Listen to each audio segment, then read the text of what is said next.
discípulos de Cristo que al reino de los cielos le dieron su lealtad.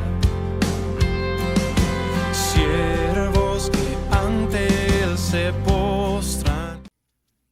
Padre, gracias por tu gran misericordia, por tu gran paciencia con nosotros, por tu gran dulzura, por esa manera tan humana de tratarnos. Si hay alguien humano entre nosotros, eres tú, el humano de los humanos, el varón, el hombre perfecto. Tú que entiendes y te identificas plenamente con nosotros. Eres extraordinario, eres excepcional, eres grande. En realidad nuestro idioma es muy limitado y lo que expresamos no alcanza a llenarlo todo de ti, Señor, de tu persona, de tu carácter, de tu ser, de lo que tú eres, Señor. Pero estamos gozosos que nos hayas concedido este día, que nos hayas concedido este lugar y este momento para darnos tu bendición, para llenarnos de ti, para llenarnos de tu palabra, para traer el Evangelio a nuestro corazón y salvarnos con el Evangelio, salvarnos al oír tu palabra, Señor. Concédenos fe, que tu palabra produzca en nosotros fe, una fe salvífica, una fe puesta en Cristo, puesta en Jesús, quien es el autor y consumador de la fe. Bendito sea tu nombre, Señor, edifícanos, edifica tu iglesia. Levanta a estos niños, asegúrate predicadores de Samuel, de Gabriel, asegúrate predicadores de Josué. Señor, asegúrate hombres y mujeres sabios, llenos del Espíritu Santo en este lugar. Llena a los ancianos, llena a los jóvenes, los niños, las damas, los caballeros de tu presencia, Señor. Y da a esta iglesia una iglesia fructífera, una iglesia que produzca frutos, una iglesia floreciente, Señor, una iglesia viva. Aviva tu obra en medio de los tiempos, Señor. Comienza, Señor, a obrar en los corazones de cada persona. Obra generosidad, obra fervor, obra consagración, obra santificación, obra justificación, Señor. Llámalos con poder, porque nadie puede resistir a tu llamado. Oh Señor, hay unos aquí ausentes, tienen grandes ausencias. Estoy pensando en los Reina, estoy pensando en Felipe, en Daniela, estoy pensando en el hermano Carlitos, estoy pensando en varios hermanos, veo sus rostros y llevan varios domingos sin estar. Yo te ruego, Señor, en tu misericordia, que tú redargullas, que tú convenzas, que tú obres, pues si tú no edificas la casa, en vano es nuestro trabajo, en vano es todo lo que hagamos. Si Jehová no edificare la casa, en vano trabajan los edificadores. Así que, Señor, yo te ruego que tú obres, pues esperamos en ti, confiamos en ti, Señor. Bendito sea tu nombre santo, en Cristo Jesús, nuestro buen Dios, Salvador y Señor. Amén. Amados hermanos, hoy vamos a hacer una pequeña pausa o una pausa en nuestra serie Apocalipsis, Cristo Rey de Reyes y Señor de Señores, para ver un pasaje. Este sermón fue predicado el día 3 de diciembre del año 2022 en la iglesia de Santa Lucía y lo prediqué para una reunión de pastores en una asamblea de pastores. Se me concedió predicar la segunda conferencia y esta fue la segunda conferencia. Primera de Corintios, capítulo 12, los versículos 1 al 11. Fue un pasaje que se me encomendó, se me recomendó que predicara ese día. Me dieron un pasaje largo, pero con la ayuda del Señor voy a tratar de exponerlo para ustedes hoy. Primera de Corintios, capítulo 12, los versículos 1 al 11. Creo yo que es una necesidad para nosotros revisar estos pasajes y revisar lo que tenemos nosotros para servir al Señor en la iglesia. Dice así la palabra del Señor: no quiero, hermanos, que ignoréis acerca de los dones espirituales. Sabéis que cuando erais gentiles se os extraviaba, llevándoos como se os llevaba a los ídolos mudos. Por tanto, os hago saber que nadie que hable por el Espíritu de Dios llama anatema a Jesús. Y nadie puede llamar a Jesús Señor, sino por el Espíritu Santo. Ahora bien, hay diversidad de dones, pero el Espíritu es el mismo. Y hay diversidad de ministerios, pero el Señor es el mismo. Y hay diversidad de operaciones, pero Dios, que hace todas las cosas en todos, es el mismo. Pero a cada uno le es dada la manifestación del Espíritu para provecho. Porque a este es dada por el Espíritu palabra de sabiduría, a otro palabra de ciencia según el mismo Espíritu.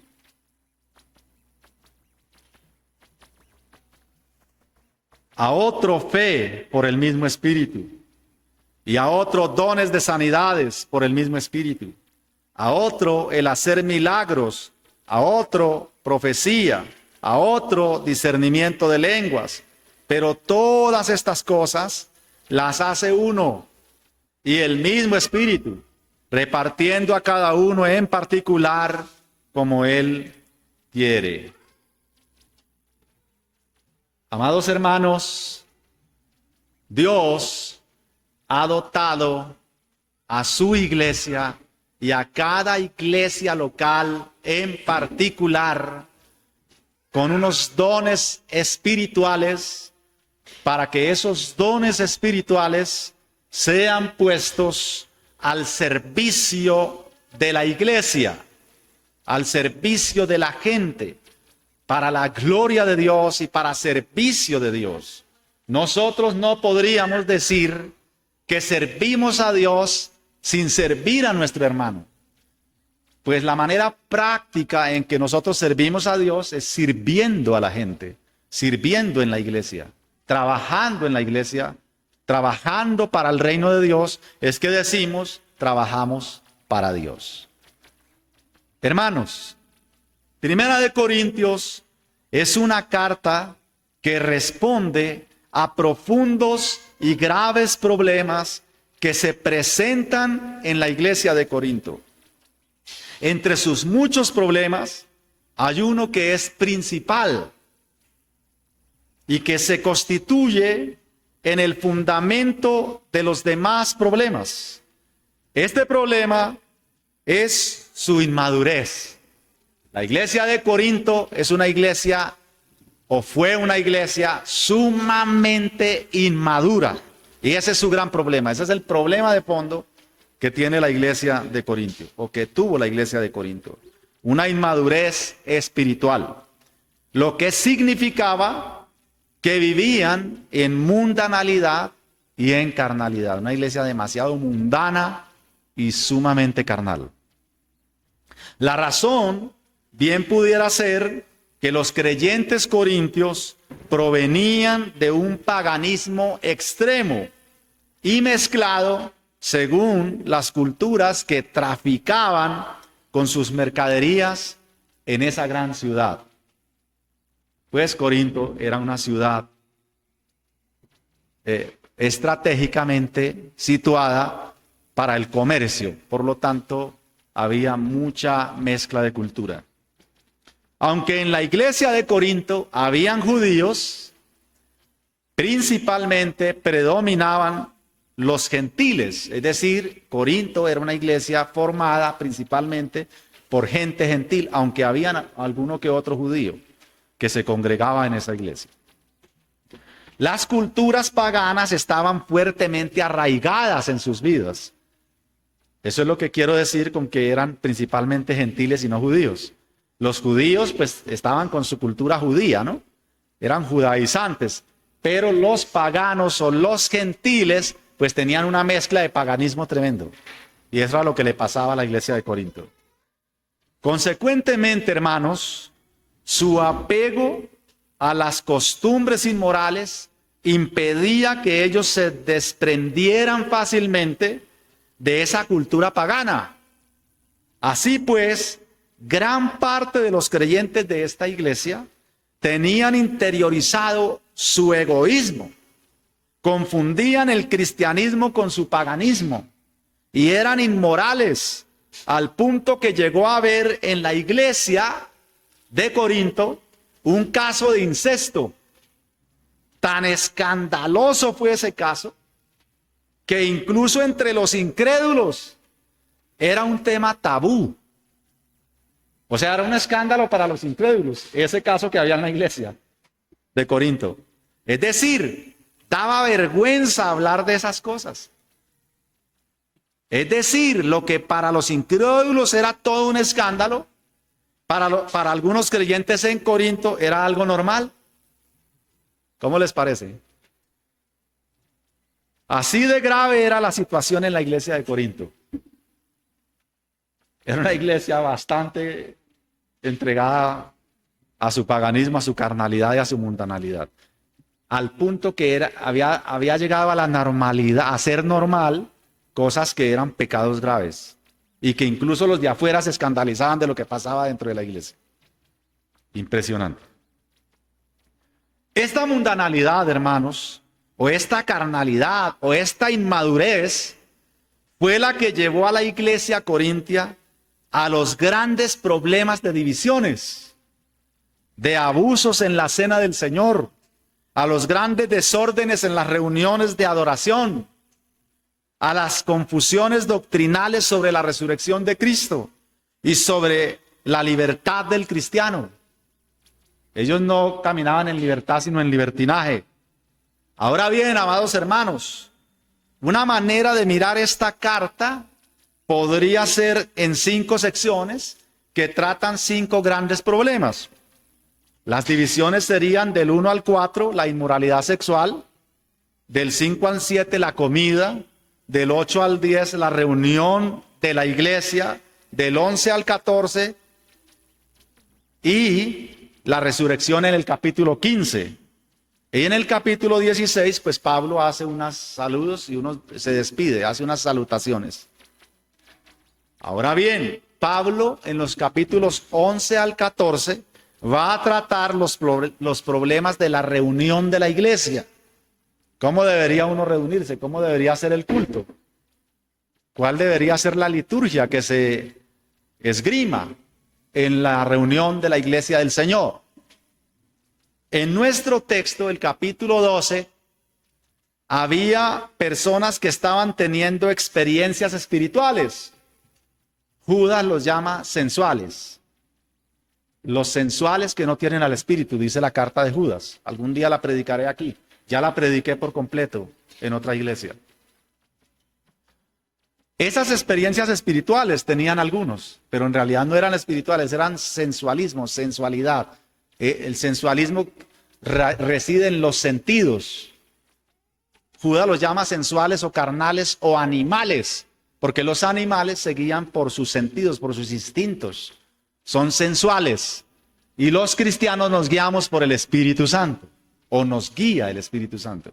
Entonces Judas dice los sensuales que no tienen al Espíritu, no son guiados por el Espíritu. Ahora, estas personas, habían personas que estaban teniendo experiencias espirituales, pero de una manera desenfrenada y desordenada. Lo que hacían era empezar a hablar en voz alta, en un idioma desconocido, sin que nadie pudiera comprender de qué se trataba o qué estaban diciendo. Otro caso que estaba ocurriendo es que cuando alguien estaba enseñando algo, de pronto otro le interpelaba, lo interrumpía para luego ponerse a enseñar otra cosa. Era un desorden terrible.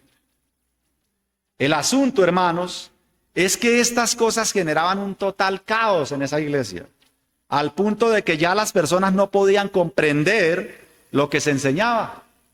Unos decían una cosa y otros otra. O lo que se hacía en el culto. Unos hacían una cosa y otros otra.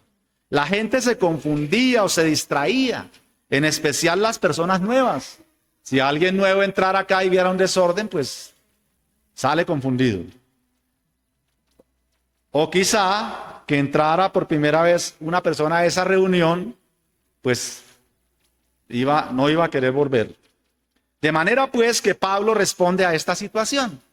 La Biblia en general no es escrita en el vacío. No era que Pablo estaba aburrido y, ay, ¿qué me pongo a hacer? Bueno, voy a escribirle una carta a los de Corinto. No. Pablo escribe porque él recibe una carta y él está respondiendo esa carta. Él recibe un reporte de qué está pasando en Corintio, entonces Pablo escribe, se da la tarea de escribir y responder a lo que está pasando en Corinto. Pablo escribe la carta a los corintios y les deja en claro a los corintios cuál es el propósito de la reunión. Es decir, ¿para qué nos reunimos? ¿Qué sentido tiene? Y esos son los capítulos 11 al 14. El Espíritu Santo obra de forma unificada en todos y a través de todos para edificar la iglesia. En este lugar, desde Samuel, y voy a ponerme a mí como el más viejo de la iglesia, ¿sí? Desde Samuel al más, que tenga más años en esta iglesia, yo digo Samuel porque creo que es el que está menor aquí, ¿sí? No, Samuel tiene, no ha cumplido los 6 meses. Estoy hablando de Paipilla Santana. ¿Sí? Es que hay 3 Samueles acá. Bueno, desde Samuel, ¿sí?, hasta el más anciano de esta congregación, no hay ni uno solo, hombre o mujer, que no tenga dones dones de Dios, dones del Espíritu Santo. Todos acá tenemos dones. Dones son dádivas, regalos, dotaciones del Señor, habilidades muy especiales que Dios le ha concedido a usted con un propósito, hermanos. ¿Me están oyendo, por favor? Con un propósito. ¿Cuál es ese propósito? Servir a la iglesia. Servir a la iglesia. De nada sirve, por ejemplo, que tú sepas cantar muy bien e interpretes un instrumento a la perfección, pero nunca lo hagas acá. De nada sirve eso, para la iglesia de nada le sirve. ¿Sí me hago entender? O que tú tengas una habilidad extraordinaria con el manejo de los niños y no crees una clase para los niños. O que tú tengas una habilidad extraordinaria para desarrollar cualquier habilidad que Dios te haya dado y no lo pongas al servicio de la iglesia. Dios te va a tomar cuenta de eso. ¿Están oyendo? Voy a repetir eso. Dios te va a tomar en cuenta eso.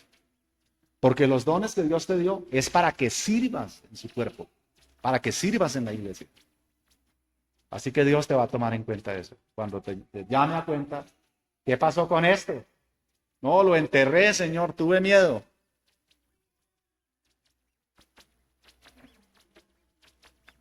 En 1 Corintios 14:12, esto es lo que leemos.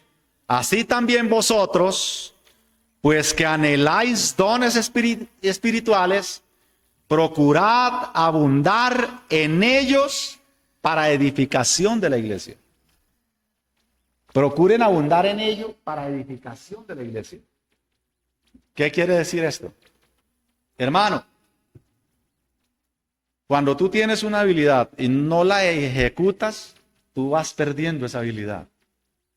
Cuando tú la ejecutas, te vas volviendo más hábil cada día. Uno se vuelve hábil cuando uno comienza a hacer una actividad y la repite y la repite y la repite, se vuelve muy experto haciendo eso.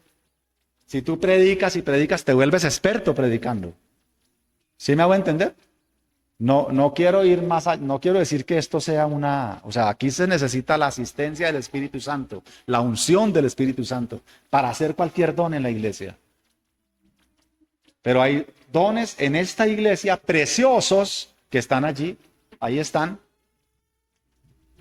Tú sabes el don que Dios te ha dado o los dones que Dios te ha dado, porque Dios no da un solo don. O sea, no existe una persona con una sola cosa. Tiene muchas cosas, tiene muchas habilidades. Puede servir en la iglesia. Y quiero decirles junto con esto otra cosa, hermanos. No hay nadie en la iglesia que no sirva. No hay nadie, o sea, Dios a todos en la iglesia les tiene una tarea. ¿Están entendiendo, hermanos? Yo puedo transformar esta predicación en una enseñanza ya, pero prefiero hacerlo. ¿Están entendiendo? ¿Me quieren responder? Pero de verdad, ¿Están entendiendo? No yo no quiero decir me estoy haciendo entender, no. Quiero decir, ¿están entendiendo lo que la Biblia les está diciendo? O sea, tú tienes una tarea que hacer en la iglesia. Tú tienes unas habilidades que Dios te dio y que Dios te va a demandar. Y la tarea no es meramente congregarte. ¿Se entendió lo que dije, no? La tarea es haciéndole, es trabajando. Hay muchas cosas que tú puedes hacer en la iglesia. Pero el propósito central de la reunión es mostrar el evangelio. Y con esto mostrar el amor de Dios. De hecho, Pablo finaliza este capítulo hablando de un camino más excelente que todos los dones. Y en el capítulo 13 hablará de ese camino de mayor excelencia, es decir, el camino del amor. Así que, tanto en el tema de la comida como en el tema sobre la administración de los dones en la reunión, lo que subyace es el amor. Amados hermanos, me detengo para una profunda aplicación acá.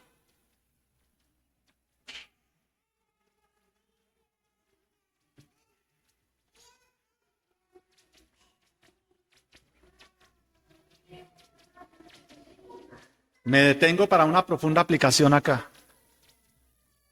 Cuando tu corazón está henchido de amor, cuando tu corazón está explotando de amor, está rebosando de amor de Cristo, hermano, no hay que casi llamarte a nada.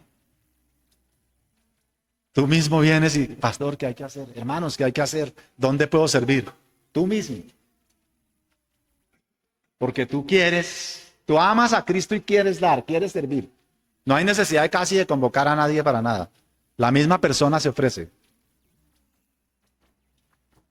A contrario censo, ¿qué les estoy diciendo? El que tiene oídos para oír, que oiga. Cuando hay que comenzar a buscar, ¿qué está pasando allí? Cuando toca, no hay nadie, toca comenzar a buscar. ¿Qué pasa con los hermanos? ¿Dónde está el amor de Cristo? ¿Dónde está el fervor? ¿Dónde está lo que se conoce como el primer amor? ¿Ustedes recuerdan cuando creyeron en el Evangelio? ¿Recuerdan ese momento? ¿Cómo querían hacer y deshacer y eso? Mejor dicho, no les importaba si llovía, si era medianoche, si era toda la noche, si había que madrugar. Eso era lo de menos. ¿Sí recuerdan esos momentos o no los han vivido? Hermanos, un corazón que ama, eso no hay barrera. No hay obstáculo, no hay excusa, no hay nada que supere ese amor. O sea, esto mide cuánto amas a Cristo también. Pero no es una medición para los demás, es una medición para ti, para que tú allá adentro digas, yo cuánto amo a Cristo. O sea, negocio la congregación fácilmente, cualquier cosa me aleja de la congregación, cualquier cosa me aleja de la reunión. ¿Se entiende lo que digo? De manera que si con mis dones yo traigo a otros, si con mis dones yo distraigo a otro o no lo beneficio, entonces debo detenerme, ¿no? ¿Por qué? Voy a leer el párrafo anterior. Dije que en el tema de la comida y en el tema de la administración de la reunión, lo que subyace es el amor. La idea es que todo lo que hagamos o dejemos de hacer cuando administramos los dones que nos han sido dados, debería ser para beneficiar a los hermanos. Y claro, para que Cristo sea exaltado. ¿Estamos? Todo lo que hagamos debería ser para beneficiar a la iglesia y para exaltar a Cristo. Eso es actuar con amor. Ahora sí, si yo con mis dones distraigo a otro o no lo beneficio, yo debería detenerme. ¿Qué era lo que pasaba en Corinto? Pues hermano, todos se ponían a hablar ahí en lenguas y nadie entendía nada. ¿Y quién era beneficiado? Nadie. ¿Qué dice Pablo? Deténgase. Eso es lo que dice literalmente. Pues, si no hay nadie quien entienda, usted cállese. Si no hay intérprete, baje la voz y hable para usted. ¿Se entiende? ¿Para qué hacer una bulla si no está beneficiando a nadie?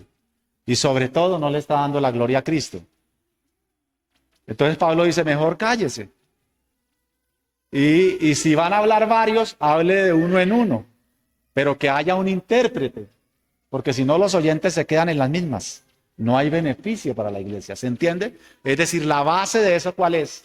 El amor. El amor. Yo cuando hablo, debo hablarlo claro y esgrimirlo y desglosarlo de tal manera que la persona lo entienda. Y lo debo hacer por amor. Por amor. Los dones no están dados ni para provecho propio, ni mucho menos para dividir la iglesia. ¿Qué tal? Tampoco son un producto del esfuerzo humano. Los dones tienen un origen divino y de eso se trata nuestro texto. Así que lo que nos muestra este texto es la procedencia divina de los dones y esta es una razón para titular este sermón El manantial inagotable de los dones. El manantial inagotable de los dones. Veamos este pasaje, amados hermanos, en 3 puntos sencillos, rápidos. El primer punto es el llamado a saber lo espiritual. El segundo punto, la acción del Espíritu Santo. Nuestro primer punto lo vemos en los versículos 1 y 2. Nuestro segundo punto en el versículo 3. Y nuestro tercer punto, la fuente de los dones, los versículos 4 al 11. La fuente de los dones. Así que lo primero que encontramos es el llamado a saber lo espiritual. El llamado a saber lo espiritual. Dice nuestro texto, no quiero, hermanos, que ignoréis. No quiero que ignoréis acerca de los dones espirituales. Sabéis que cuando erais gentiles se os extraviaba, llevándoos como se os llevaba a los ídolos mudos. Amados hermanos, es de suma importancia saber y entender acerca de los asuntos espirituales. Es de suma importancia saber y entender acerca de los asuntos espirituales. No asuntos espirituales de nuestra imaginación, de nuestra cosmovisión, sino de las palabras sencillas, claras, contundentes que están en la palabra del Señor. Una forma más literal de traducir este versículo es, hermanos, no quiero que ustedes queden sin conocimiento acerca de los espirituales. Eso es lo que se transliteraría en griego. No quiero que ustedes queden sin conocimiento acerca de los espirituales. Y obviamente por contexto está hablando de los dones, de los espirituales, de los dones espirituales. Por eso cuando se traduce al español se trae el contexto y se lee, no quiero que ignoréis acerca de los dones espirituales. Esta es la segunda vez que Pablo expresa su deseo de que los hermanos sepan las cosas y no queden en ignorancia. Esa es la tarea de los que predicamos. Explicar el texto para que los hermanos sepan las cosas. La primera vez lo hace en el capítulo 10:1 con relación a los del Antiguo Testamento, que todos bebieron de la roca y que la roca era Cristo. Pablo les dice, no quiero que ignoren esto. Y aquí en el 12 nos dice, no quiero que ignoréis esto otro. Es decir, que los desórdenes en la iglesia de Corinto también eran producto de la ignorancia de las Escrituras. De manera pues que Pablo desea que todos conozcan esta verdad. Y ahora en nuestro texto también hay un deseo del apóstol que a la vez se constituye en un llamado. Es un deseo de él, pero es un llamado a conocer. Primero para la iglesia corintia, ¿no? Pablo los está llamando a conocer, ¿sí? Pero después para todos nosotros. pues el texto es escrito y lo leemos y lo tenemos nosotros. Luego entonces el llamado también es para nosotros. ¿Un llamado a qué? Un llamado a saber, un llamado a conocer, un llamado a no ignorar, un llamado a no ignorar acerca, en este pasaje en particular, a no ignorar acerca de los dones espirituales. La ignorancia no bendice a nadie. No beneficia a ninguno de los que ignoran. Hermanos, nosotros estamos llamados a comprar la verdad, a no venderla. La ignorancia es la mejor estrategia de Satanás para mantener a los creyentes en un estado de semi-inconsciencia, en donde literalmente cientos de miles de creyentes están cazando moscas, dice un comentarista. Están despistados, son inconscientes de sus acciones. Estos hacen las cosas sin un fin determinado, ensimismados, ajenos a los tiempos y a las necesidades de la iglesia. Están ellos contentos con ir al culto y no más. Llevar la Biblia debajo del brazo, cantar y escuchar las prédicas sin discernir, sin juzgarlas. Si lo que se predica hoy es lo mismo que se predicaba en la iglesia primitiva, lo mismo que se predicaba en los siglos siguientes de la iglesia primitiva, lo mismo que se predicaba, por ejemplo, en la época de la Reforma. La ignorancia lleva al fanatismo, hermanos. Lleva al fanatismo. El fanatismo es ceguera. La ceguera espiritual nos hace caer en el hoyo, a nosotros y a los que estemos guiando. Eso lo dije, por supuesto, porque este sermón lo estaba predicando a pastores. Pero nosotros también, como creyentes, guiamos a otros. Pero si ignoramos, pues los vamos a guiar en ignorancia. Aquí, en Corinto, hubo un pastor que en un momento dado de su vida, antes de llegar a Corinto, él era un fervoroso predicador, pero predicaba cosas erróneas. Así que Priscila y Aquila lo llaman, le trazan bien el evangelio, de tal manera que llegó a ser un poderoso predicador, un poderoso expositor de la palabra, y llegó a ser predicador en la iglesia de Corinto. Corinto es una iglesia extraña, porque tuvo unos excelentes predicadores. Corinto estuvo predicando a Pablo ahí, estuvo Pedro, estuvo el predicador de que les comento, se llama Apolos. O sea, tremendos predicadores tuvo esa iglesia. Sin embargo, noten ustedes cómo la inmadurez de esta iglesia los llevó a cometer cosas tremendas. Es decir, no es suficiente con buenos predicadores.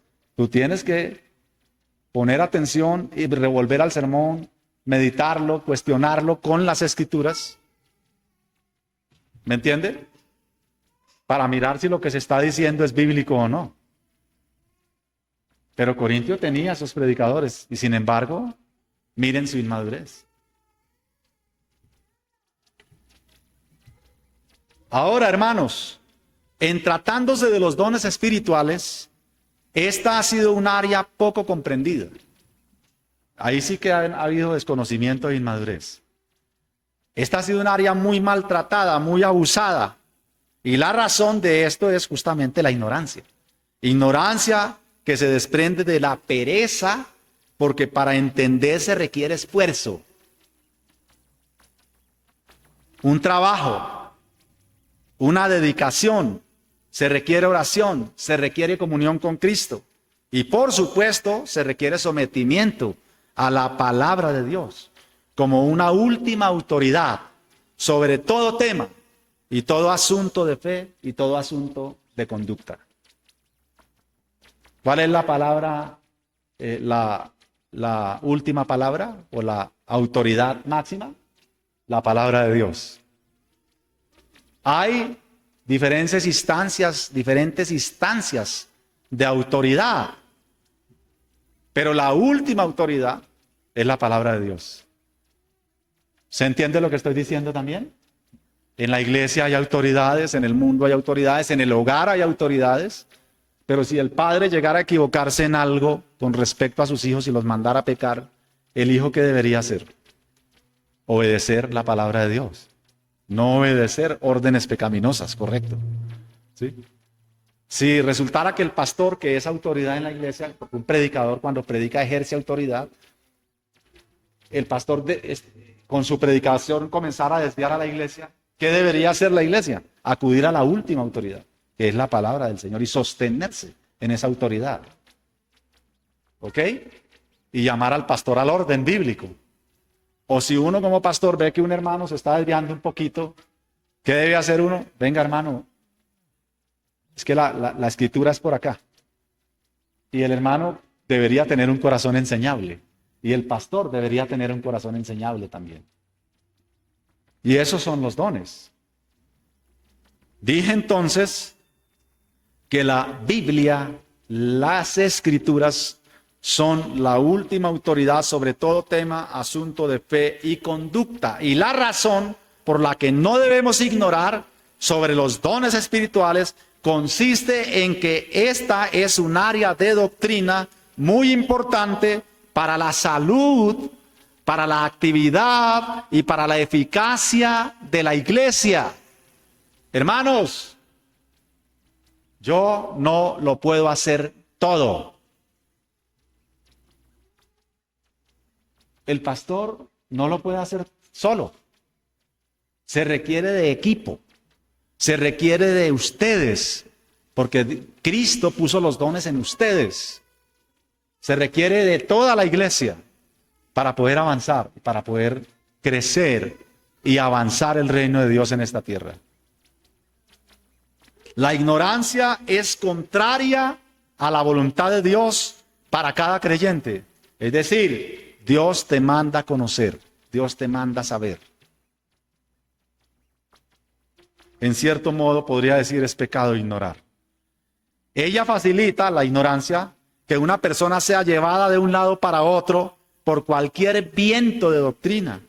Esta persona se mueve como un niño fluctuante. Los que ignoran las verdades eternas del Evangelio son presas fáciles de los falsos maestros, por supuesto. Los que ignoran las escrituras pues son presas fáciles de los falsos maestros. ¿Han visto ustedes cualquier cantidad de videos de YouTube sobre el Apocalipsis? Sobre chip y marcas y vacunas. ¿Han visto ustedes eso? Y el que ignora las escrituras pues se va por ahí. Y abraza esas interpretaciones porque ignora las escrituras. Porque no hace ejercicios serios, exegéticos y hermenéuticos de las escrituras. Y entonces caen en una cosa que yo he dado por llamar, yo no sé si alguien lo llama así, pero yo he dado por llamar amarillismo evangélico. Somos amarillistas, ¿no? Y escandalosos, pero porque ignoramos la interpretación de las escrituras, ignoramos. Y quería que me pusieran el texto. Y la Biblia, el versículo 1 del capítulo 12. ¿Y qué nos manda la Biblia a hacer? No quiero, hermanos, que ignoréis. No quiero que ignoréis. No quiero que sean ignorantes. Quiero que sepan. Amados hermanos, tenemos que comenzar a hacer estudios juiciosos de las Escrituras para no ignorar.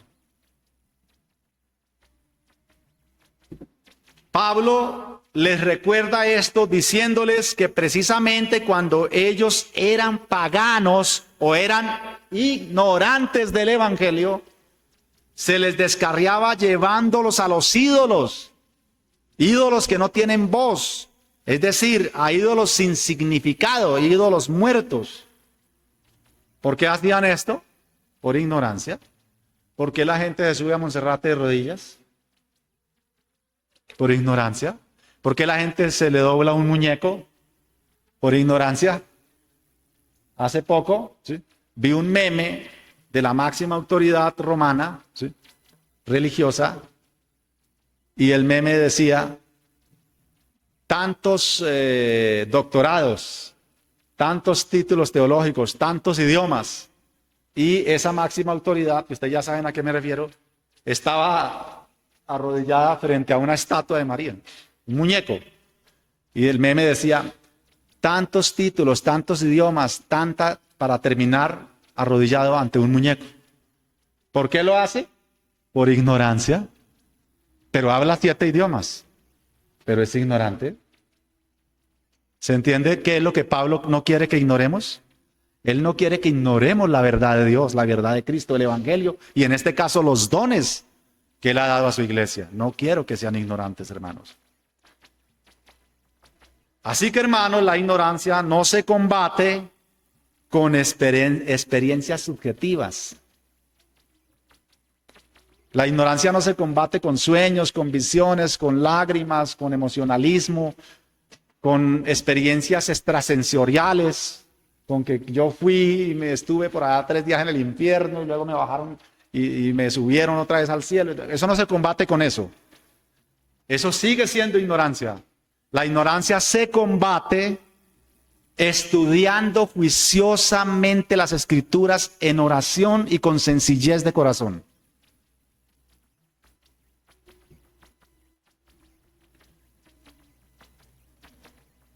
Voy a repetir esto que tengo aquí escrito. La ignorancia no se combate con experiencias subjetivas incoherentes, sin sentido y sin fundamento bíblico, sino con el estudio serio, sistemático y continuo de las Escrituras. Ahora bien, en nuestro texto lo que Pablo quiere es que los hermanos de Corinto sepan, entiendan bien cómo usar los dones espirituales. Ellos deberían usar estos dones para beneficio de la comunidad. Pero algunos de ellos estaban usando los dones para exhibir una superioridad. Es que yo hablo en lengua, yo soy más espiritual. Entonces hacían bulla, ¿no? Hacían alaraca. Pero eso es címbalo que retiñe y metal que resuena, como lo va a decir en el capítulo 13. Si yo hablo lenguas humanas y angelicales y no tengo amor, estoy vacío, soy un metal, un metal al cual cogen con un palo y le dan un golpe, si suena una alaraca, una bulla. Porque no tiene sentido eso.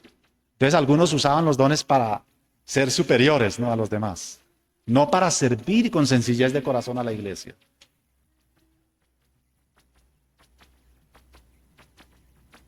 Ellos usaban los dones como un distintivo de importancia para que los demás los vieran como importantes. Comenzaron a quedar como una élite. ¿No han visto esas iglesias de élites? Pequeñas élites en la iglesia. Yo pertenezco al grupo de alabanza. Y es una pequeña élite, ¿no? Yo pertenezco al grupo de diáconos. Yo pertenezco al grupo de los ancianos. Y formamos élites en la iglesia. No, en la iglesia no existen élites. En la iglesia existen siervos, sirvientes. Lo que Dios te dio es para servir a otro. Y la grandeza del creyente está en servir. El más grande de todos es el que le lave los pies a todos.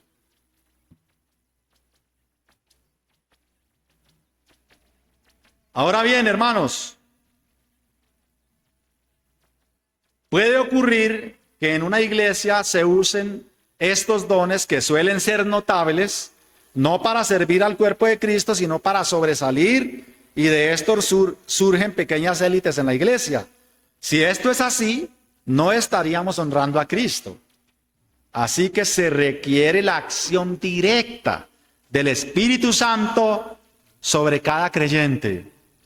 Esto es precisamente lo que nos muestra el versículo 3, lo que nos lleva directamente a nuestro segundo punto. La acción del Espíritu Santo. Lean conmigo el versículo 3. Por tanto, os hago saber que nadie que hable por el Espíritu de Dios llama anatema a Jesús, y nadie puede llamar a Jesús Señor sino por el Espíritu Santo. Amados hermanos, los hermanos de Corinto estaban confundidos en cuanto a los dones milagrosos, quizá debido a su vida pasada, donde fueron idólatras Pablo explica la manera en que el Espíritu de Dios guía a aquellos que él mismo ha dotado con sus dones, contrastándolos con aquellos que reclamaban tener poderes divinos. ¿Eso se parece a nuestros días? Pero no que en realidad lo que hacían era, lo que en realidad lo que hacían ellos, al hablar esa glosolalia, era execrar, maldecir a Cristo con sus éxtasis.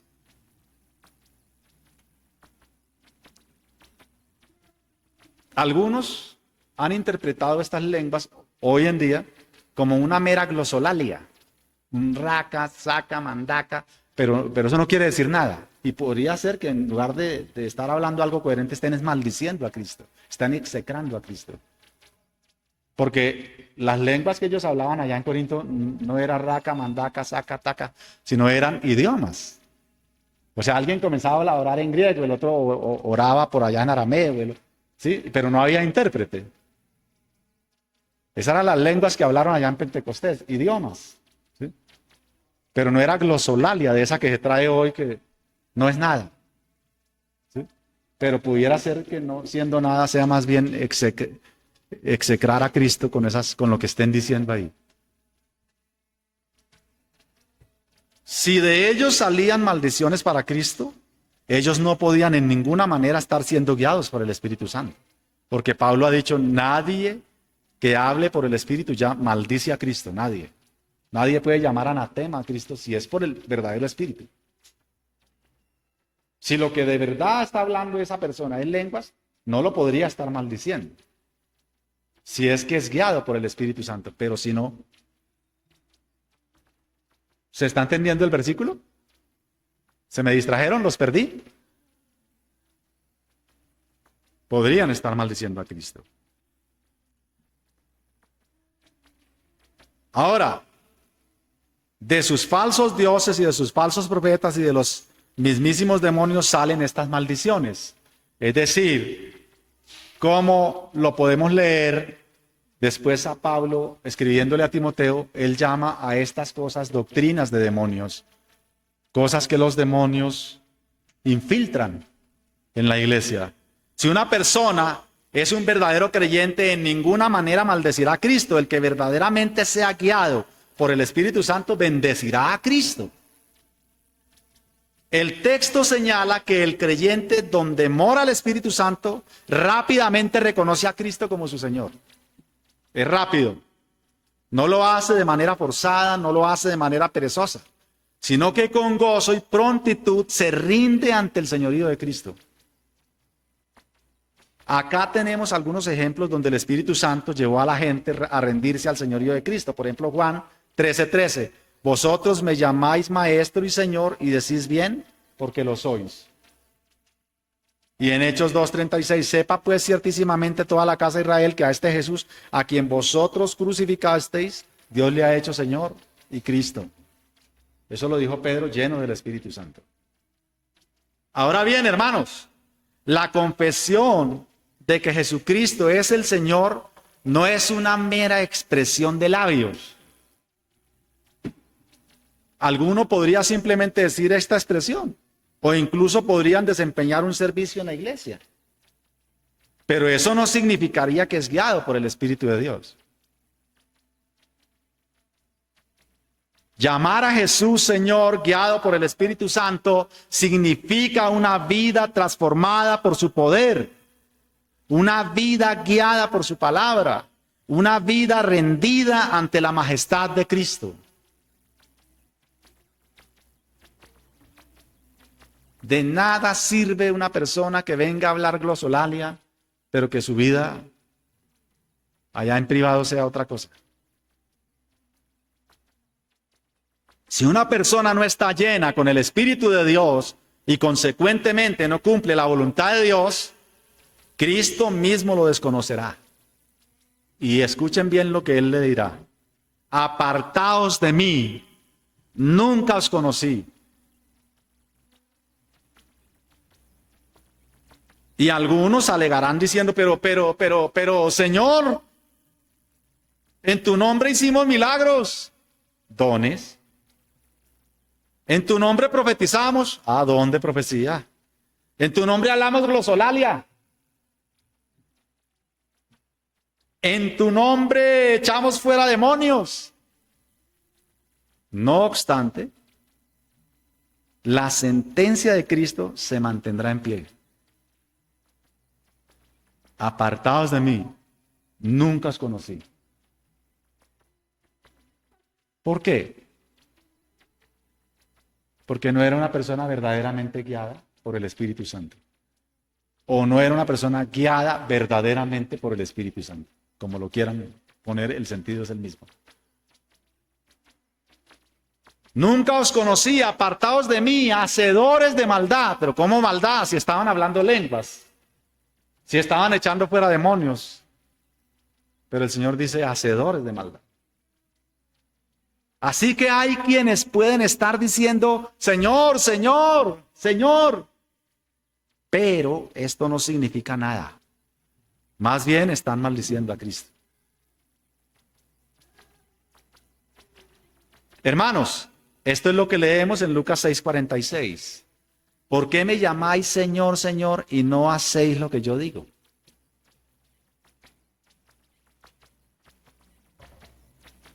La razón de que Cristo no reconozca a estos que le llamaron Señor es porque ellos estaban desconectados de la fuente que provee toda gracia. Y los versículos que siguen nos hablan de esa fuente. Y es el gran tema de lo que hemos leído hoy. Y es el título del sermón. Lo que nos lleva, por supuesto, directo a nuestro tercer punto. La fuente de los dones espirituales. Lean cuidadosamente conmigo los versículos 4 al 11. Ahora bien, hay diversidad de dones, pero el Espíritu es el mismo, la fuente. Y hay diversidad de ministerios, pero el Señor es el mismo, la fuente. Y hay diversidad de operaciones, pero Dios, que hace todas las cosas en todos, es el mismo, la fuente. Pero a cada uno le es dada la manifestación del Espíritu para provecho de la fuente. Porque a este es dada por la fuente, por el Espíritu, palabra de sabiduría. A otro, palabra de ciencia según la misma fuente, el mismo Espíritu. A otros, fe por el mismo Espíritu. A otros, dones de sanidades por el mismo Espíritu. A otros, el hacer milagros. A otro, profecía. A otro, discernimiento de espíritus. A otro, diversos géneros de lengua. Y a otros, interpretación de lenguas. Pero todas las cosas vienen de la misma fuente. Todas estas cosas las hace uno. Y el mismo Espíritu repartiendo a cada uno en particular como Él quiere. Ese es el gran tema.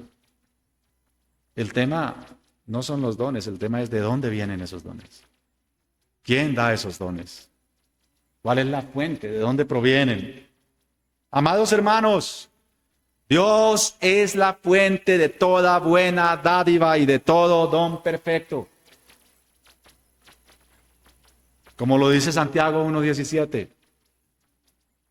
Si bien es cierto que Dios ha dado dones a los hombres, como lo leemos en Efesios 4:8, la categoría de los dones que nuestro texto señala no corresponde a habilidades naturales. Si notan y lo leen cuidadosamente, son dones especiales, dones espirituales. No son habilidades naturales que poseen tanto creyentes como incrédulos. Una persona incrédula y un creyente pueden tener la misma habilidad, por ejemplo, ¿para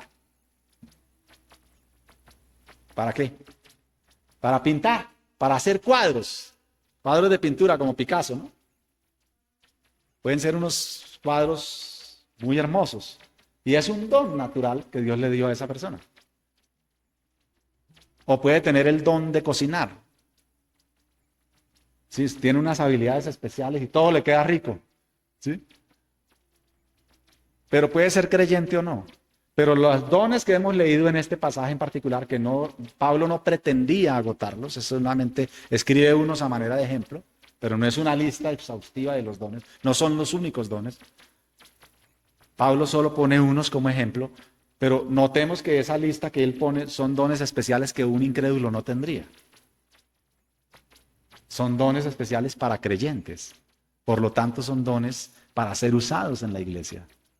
Para que honremos a Dios con esos dones y bendigamos a la iglesia con esos dones.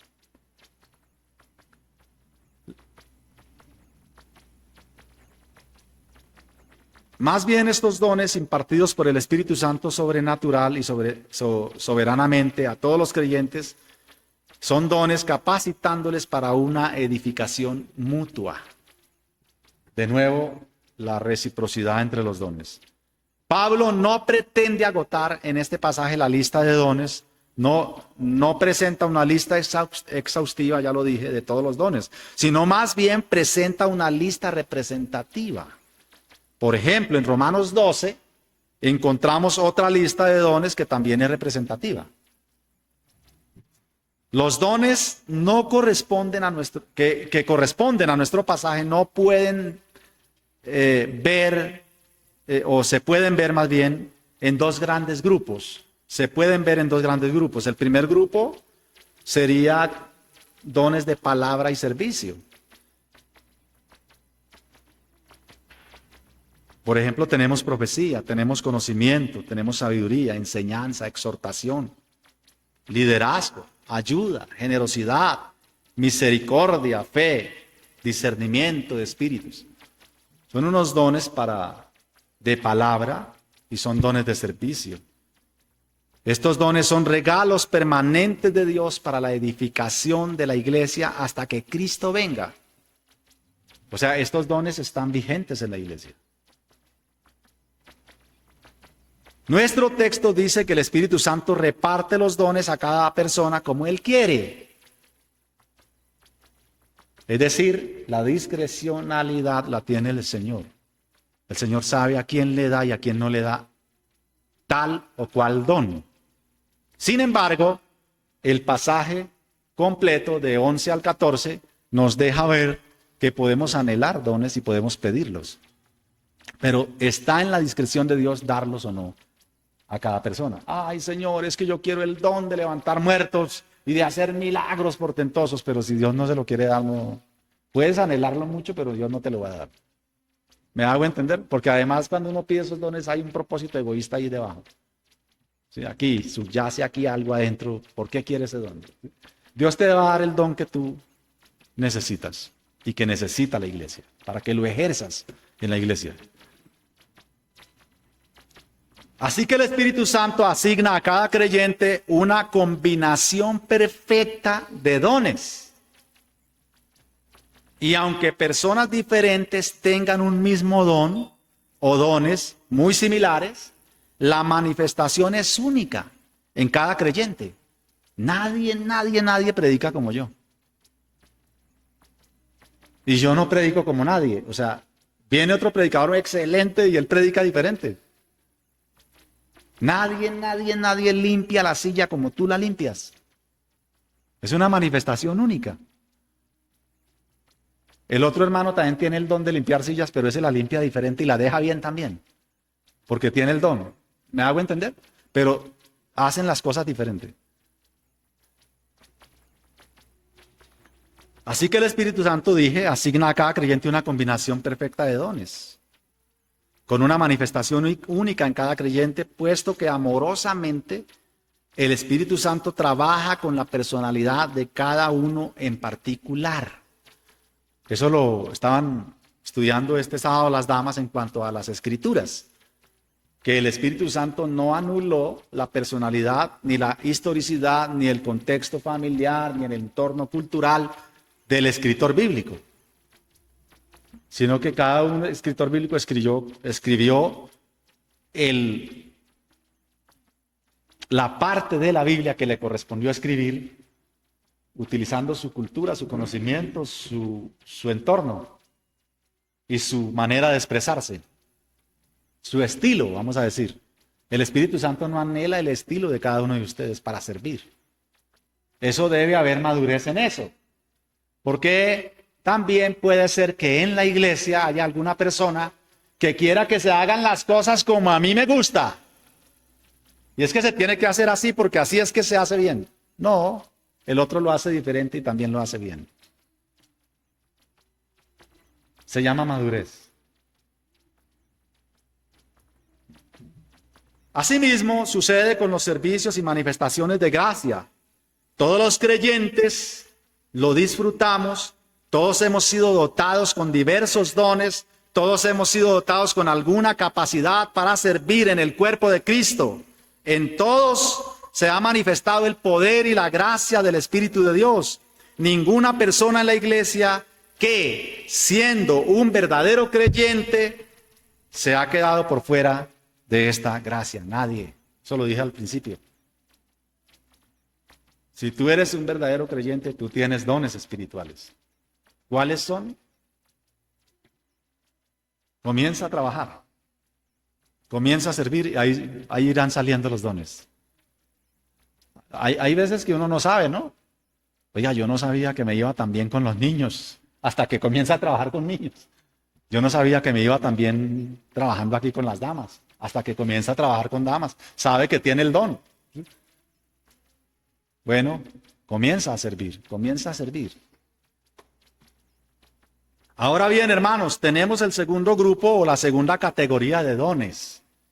Son esos espectaculares, las señales. ¿Vale? Ahí se habla de milagros, sanidades, lenguas, interpretación de lenguas. Esos dones espectaculares que todo el mundo quisiera tener. Pero estos dones fueron regalos temporales. Con esto no estoy diciendo que Dios no sane, ¿no? O que Dios no haga milagros todavía. Solo que estos dones fueron espectaculares en ese momento para la autenticación de los apóstoles y del mensaje que pregonaron y de los escritos bíblicos que dejaron. Por eso ustedes verán que los falsos apóstoles modernos, los de hoy en día, ¿sí?, y los falsos maestros, ¿qué hacen ellos? Pretenden ser milagreros, ¿no? Y usted se pone a investigar, les recomiendo el libro de Han Hanegat, Cristianismo en Crisis, para que vean todas las investigaciones que han hecho y los seguimientos que han hecho a esos pseudo predicadores y pseudo milagreros. Y todos los milagros son falsos. Yo puedo darles testimonio de cosas cercanas que conozco, amigos míos y que me cuentan cosas y son falsos, son montajes, no son milagros auténticos. ¿Por qué? Porque Satanás siempre intenta imitar. Pero los milagros auténticos fueron los que hicieron el Señor y los apóstoles auténticos del Señor. Y esos milagros se dotaron esos hombres de esos dones para darles autoridad porque ellos iban a escribir el Nuevo Testamento y porque iban a fundamentar la iglesia. Son los pilares, Cristo siendo la piedra principal. Pero tenemos dos grandes columnas, profetas y apóstoles, y Cristo, la iglesia angular. Y el edificio está construido con piedras y ladrillos vivos. Así que estos dones sirvieron para la autentificación o autenticar lo que hicieron los apóstoles, el mensaje. Para la época de Pablo y de la iglesia de Corinto, estos dones estaban en pleno vigor. Entonces ustedes ven que levantaban muertos y que unos milagros espectaculares como don. Espero ser bien interpretado en lo que estoy diciendo. Como don, un hombre que tenga ese don, que continuamente haga esos milagros. Yo siempre me he preguntado por qué estos que pregonan tantos milagros no van a la Ortúa, no van a la Samaritana, no van al hospital de Kennedy a hacer esos milagros. ¿Por qué no van allá? Porque no van a poder hacerlos. No tienen el don, son falsos. ¿Se entiende? Pero Pablo sí iba. Y cuando la china lo perseguía, se volteó y le dijo, demonio, sal de ella, y el demonio salió. ¿Me entiende? Porque era auténtico el don que tenía. Era auténtico. Sin embargo, podemos ver que hacia el final del ministerio de Pablo, noten esto, ya Pablo no hacía milagros. ¿Sí notaron eso? Que cuando Pablo ya usted no lo ve haciendo milagros. Lo ve es al principio de su ministerio. Cuando él ha sido aceptado como un apóstol, ya está establecido en la iglesia, no necesita los sellos de autenticidad. Ya la gente lo ha aceptado como un verdadero apóstol. Así que usted lo ve al final del ministerio de Pablo, usted ya no lee que Pablo hizo ningún milagro, solo se dedicó a escribir las cartas. Pablo ya no hace sanidades y de hecho el mismo Pablo estaba enfermo y nunca sanó. A Timoteo, en lugar de sanarlo, le dice, tome vinito para que la enfermedad de su estómago, no, ya no tome agua, tome mejor vino. Y con Trófimo fue lo mismo. A Trófimo, que estaba enfermo, lo dejó enfermo en Mileto. Y si tenía el don, ¿por qué no lo sanó si era su amado hermano en Cristo? Porque ya no lo tenía, fue un don temporal. ¿Estamos entendiendo? Así que esos dones fueron durante el comienzo de su ministerio y tenían la función de autenticar su apostolado y su mensaje, además de los escritos que dejaría como escritura inspirada. Con Pablo tenemos de los 27 escritos del Nuevo Testamento, 13 y quizá 14, si es que Hebreos fuera de Pablo, serían de Pablo. De los 27, 13 son ciertísimamente escritos de Pablo. Y si Hebreos lo escribió Pablo, sería 14. En la actualidad hay quienes alegan, ¿no?, ser depositarios de estos dones extraordinarios.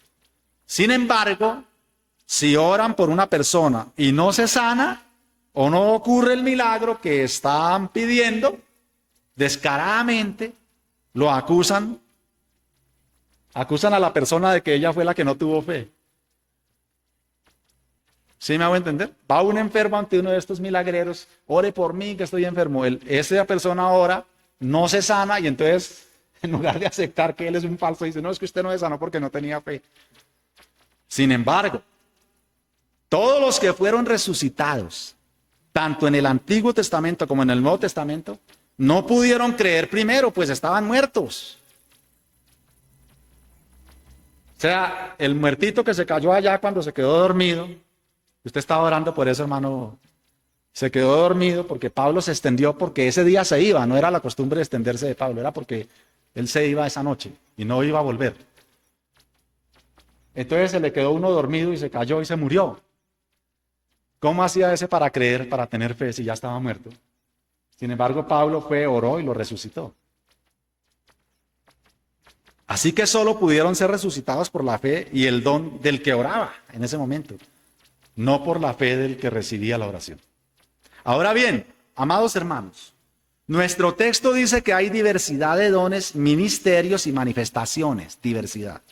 Así que nos muestra la diversidad que puede haber en la iglesia. La iglesia puede tener diversidad de dones. Pero también dice que el Espíritu Santo, quien da todas las cosas, es el mismo en todos. O sea, ¿qué es lo que subyace ahí? Que una persona no podría imponerse sobre otra o empoderarse sobre otra pretendiendo que es superior, sino que el Espíritu es el mismo. O sea, el don de lavar la iglesia, el don de limpiar las sillas, no está por debajo del don de predicar.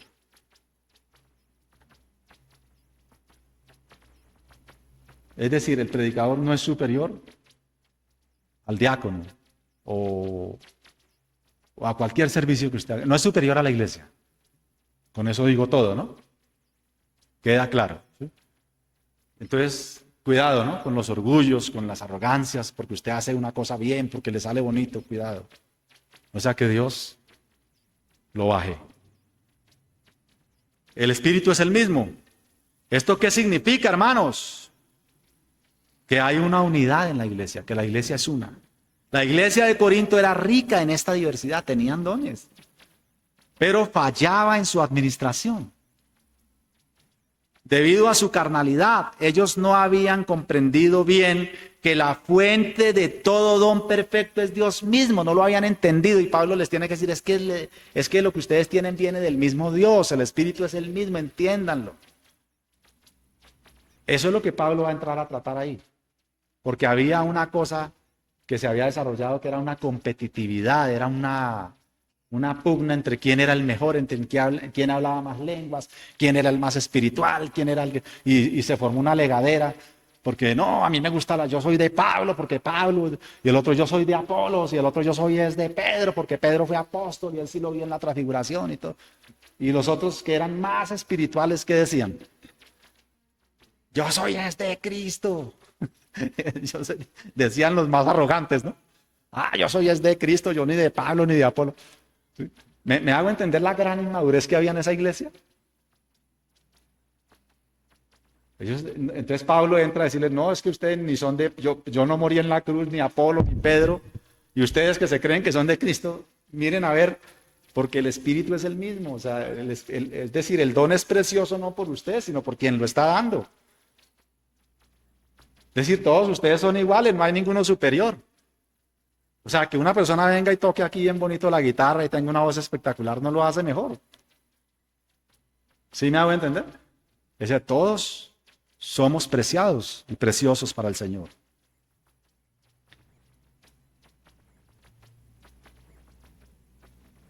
Así que cada uno procuraba su propio protagonismo, el ejercer estos dones, de modo que Pablo les dice, pero todas estas cosas las hace uno y el mismo Espíritu.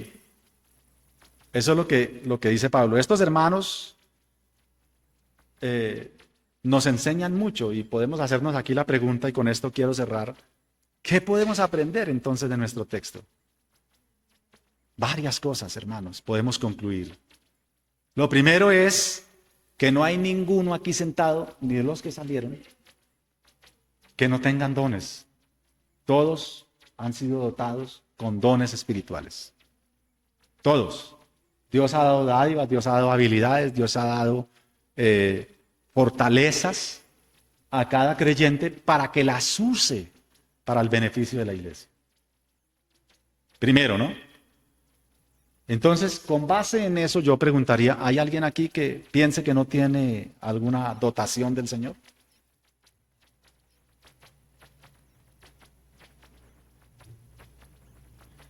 Como todos, como reinó el silencio, asumo que todos están convencidos de que tienen habilidades del Señor que Dios les ha dado. Entonces avanzo. El Espíritu de Dios, a través de esos dones, nos conecta, nos une. Él busca la unidad de la iglesia. De tal manera que lo que tú tienes que hacer con lo que tienes es ponerlo al servicio de la iglesia y estar muy atento a que lo que estés haciendo no esté generando una desconexión en lugar de una unión. Porque estarías utilizando, no que no tengas el don, sino que los estarías utilizando mal.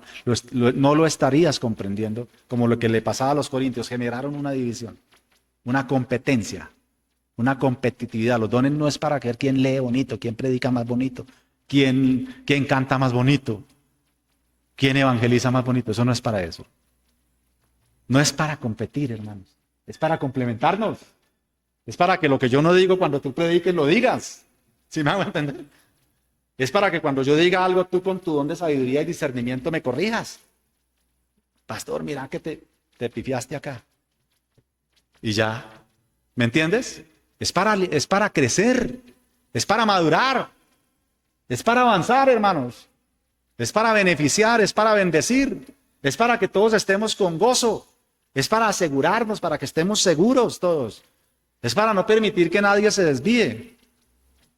Y que todos vayamos en el redil, juntitos. Entonces, aprendemos que todos tenemos dones, aprendemos que los dones deben ser puestos para el servicio del Señor, beneficio de la iglesia, para la gloria de Cristo. Aprendemos que puede ser que todos tengamos algunos dones dormidos, enterrados, no descubiertos, si se quiere decir así. Y la razón es porque somos pasivos en la iglesia. Aprendemos que llega un momento, escuchen esto que voy a decir, hermanos, y que quede bien grabado ahí. Hermanos, llega un momento en la vida de todo creyente en que no hacer nada en la iglesia le es pecado.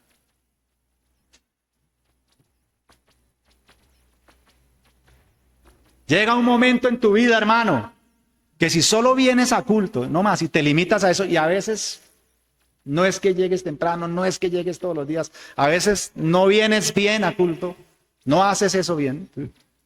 Y si solo te limitas a eso, tu vida es pecaminosa. Porque te voy a decir una cosa, hermano, y esto es un desafío. Sé que se me pueden ir.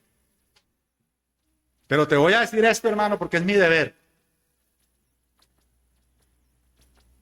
Cristo no te salvó para que solo vengas a estar sentado en una banca. Hermano, estoy cogiendo esto. Mire, esto lo hizo una persona que no tiene la juventud de los que muchos están aquí. Pero mire el don tan bonito que tiene el hermano. Este atril era feo, ¿se acuerdan? ¿Qué hizo el hermano? Lo cogió y lo embelleció. Y lo trajo y lo puso aquí, era tan bonito. Él puso su don al servicio de la iglesia. Todos tenemos dones. Todos podemos hacer algo en la iglesia, hermanos. Así que, hermanos, yo te llamo a que dejes la tibieza porque esta iglesia va a crecer. Esta iglesia va a crecer en número. De eso no tengo ni un ápice de duda, hermano. Porque yo sé bien quién es el que da el crecimiento. Yo no estoy afanado, hermano. Yo no estoy angustiado. A mí no me angustia llegar y ver a 2 o 3. Porque yo no soy el que doy el crecimiento. Me da tristeza. Siento algún pequeño dolor por gente que sé que lleva años en la iglesia y deberían estar. Pero yo sé bien quién da el crecimiento. En este libro que hemos leído hoy, que he expuesto hoy, este capítulo, en los primeros capítulos leemos esto. Pablo le dice a la iglesia, ustedes se la pasan diciendo yo soy de Pablo, yo soy de Apolo, yo soy de Cefas, yo soy de Cristo. Y Pablo les dice, uno sembró, yo sembré. Apolo, que es un excelente predicador, vino y predicó, vino y regó. Pedro también. Pero solo hay uno que da el crecimiento. Esta iglesia ha tenido sembradores y ha tenido regadores, gente que ha regado. Yo soy un mero regador, yo no soy agricultor, yo no he sembrado hasta ahora nada. Quizá Dios me permita sembrar en ustedes algo. Pero el crecimiento lo da el Señor. Y esa es mi esperanza, hermano. Yo descanso en el Señor, que esta iglesia florezca y crezca. Pero coman el sermón, digiéranlo, pónganse a trabajar, pónganse a servir. Y eso es lo que nos enseña nuestro texto. Esa quizás sea una gran conclusión para hoy y una gran aplicación también. Porque tienes preciosos dones, eres una persona preciosa. Preciosa, hermanos. En la iglesia no hay nadie que no sea precioso. Todos son joyas, todos son un precioso tesoro amado por el Señor. Y todos son honrados con algún servicio en el palacio del rey. Dios no te tiene sentado en un rincón de su palacio.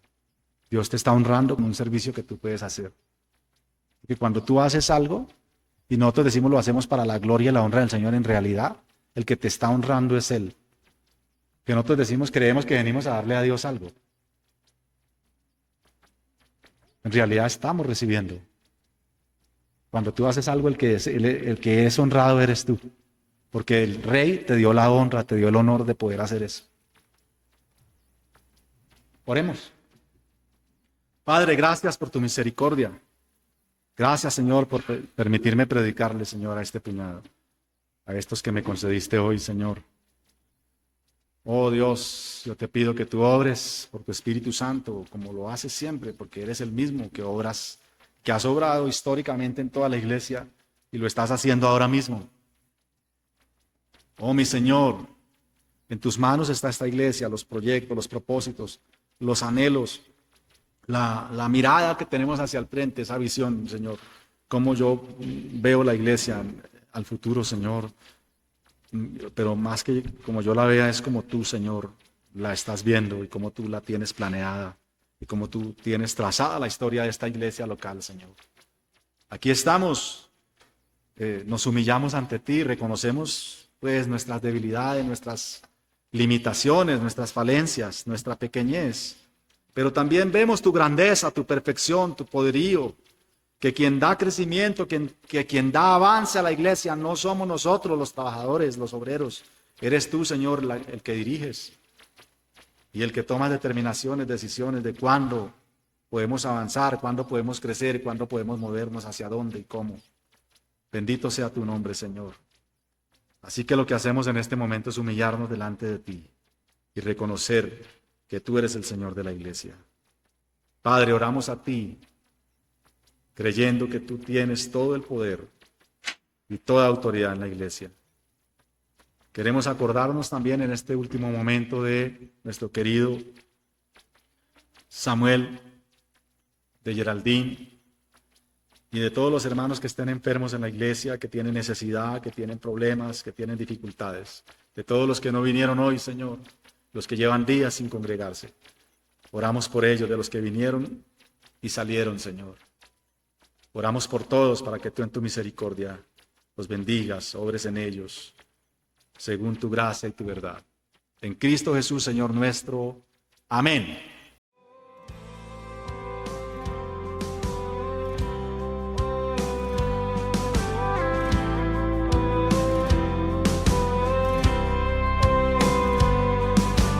Fieles discípulos de Cristo que al reino de los cielos le dieron